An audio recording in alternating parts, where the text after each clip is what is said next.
Hi guys, welcome back to Chit Chat. Today we'll be talking about the unsolved case about Arnold and Ruby, a young couple who vanishes after a fighting car crash in South Dakota. We get all of our information from the website unsolved.com. So the case details of Arnold and Ruby. On the morning of December 12, 1992, a car stopped at a remote intersection at the edge of the Yankton Sioux Indian Reservation in Lake Andes, South Dakota. It was cold and the road was icy. The driver was 20-year-old Arnold. One of the passengers was his girlfriend, 19-year-old Ruby. The other passenger was Ruby's cousin, 17-year-old Tracy. All three had been drinking when the car crashed in a frozen ditch.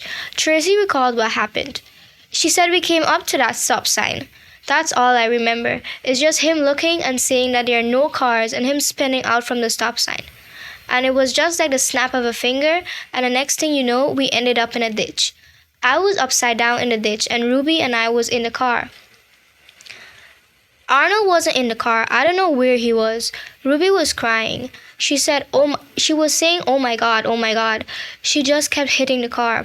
The next thing I know, the door, it was open a little and she had enough room where she slid out. And then so I was going to reach over and then it was just like that. The door went shut. By the time help arrived, Tracy was the only person still in the car. For some unexplained reason, Arnold and Ruby had abandoned her. By daybreak, the police had already searched the area. Although the ice underneath the car was frozen solid, they feared that Arnold and Ruby had wandered off and fallen through the ice at another location. Bill Youngstrom was a deputy for the Charles Mix County Sheriff's Department at the time of the disappearance. He said we walked around the ice part. We had another officer walk on the opposite side of the railroad tracks, thinking maybe they wandered off toward the lake area, which was also frozen. I've been to a number of accidents where there wasn't a big... Arnold's aunt Karen did not accept that theory. She stated, I knew he wouldn't hide. He would have come home to us or called us and told us, I'm here, don't worry about me. But we never heard anything from him.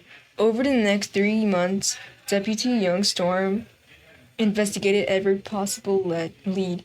Day after day, he came up empty. Then the spring thaw arrived. In early March, a passing motorist saw a body in the ditch, just 75 feet from the accident site. It was Ruby.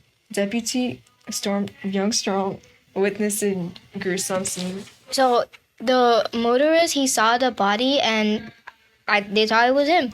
He said her glasses were missing. But her glasses were missing, both shoes were missing, her clothes were intact. It appeared to be the same clothes that she had on the night of the accident. But the body was very decomposed. It was hard to recognize, and in fact, we had to get down to look at a tattoo to get a positive identification of the body. At that time, our department decided that we should start pumping the ditch out, and about noon the next day, we found the body of Arnold in the water, about 15 feet away from where we found Ruby. Arnold's body was very well kept. His skin color was fine. He was not frozen to the ground. The clothes were not frozen to the ground. There's a question mark as far as in our investigation if he was wearing the same clothes that he was the night of the accident. So I think that, I don't know, he probably killed him. No, the girl, Ruby. I don't know, and probably killed himself. I don't know, because he wasn't frozen or anything, but she was. She was like in a very bad state. Okay. The bodies were immediately autopsied, but there was no way to determine the time of death. The coroner concluded that Arnold and Ruby had both died of exposure, but deputy suspected foul play. He said, death by exposure is like they froze to death. I cannot actually buy that. They may have froze to death, but they didn't freeze to death at that ditch. It's impossible that they could have been there the entire 3 months. I myself personally walked that ditch several times during that period. I've gotten written I don't know that word. So he got complaints or letters from the people that also watched and walked it, but the people have nothing they have nothing to do with the case. They couldn't have been there. They couldn't have missed anything.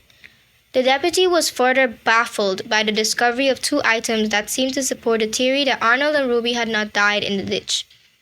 We found a tuft of hair alongside the road. This hair was later determined by the forensic laboratory to belong to Ruby. That hair couldn't have stayed there for 3 months. In my opinion, it was when whoever brought the bodies back to the ditch, that's when the piece of hair fell off Ruby.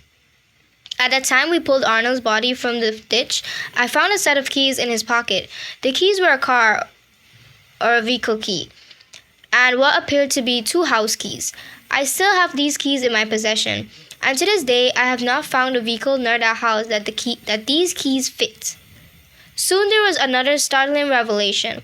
A witness claimed to have seen Arnold, accompanied by 3 other people on New Year's Eve, almost 3 weeks after he was reported missing. Authorities brought the witnesses in for a polygraph exam. She passed. But how did the bodies of Arnold and Ruby end up in the very same ditch where they crashed their car 3 months earlier? Ruby's father, Quentin, had his own theory. He said they had to die someplace else. Somebody had to come and put them back in there again to make it look like that's where they died. I think this case is like strange. Yeah, I think somebody killed them. Yeah. I don't know. But they had to like kill them and then put them in the ditch. I don't think they died like outside, like freezing. Yeah. Okay, the facts. Were Arnold and Ruby victims of foul play? How and why their bodies were discovered in a ditch 75 feet from the crash site remains a troubling mystery. Yeah, we don't think that they died like from like the freezing lake. Yeah. So, okay. Thank you so much for listening. Bye.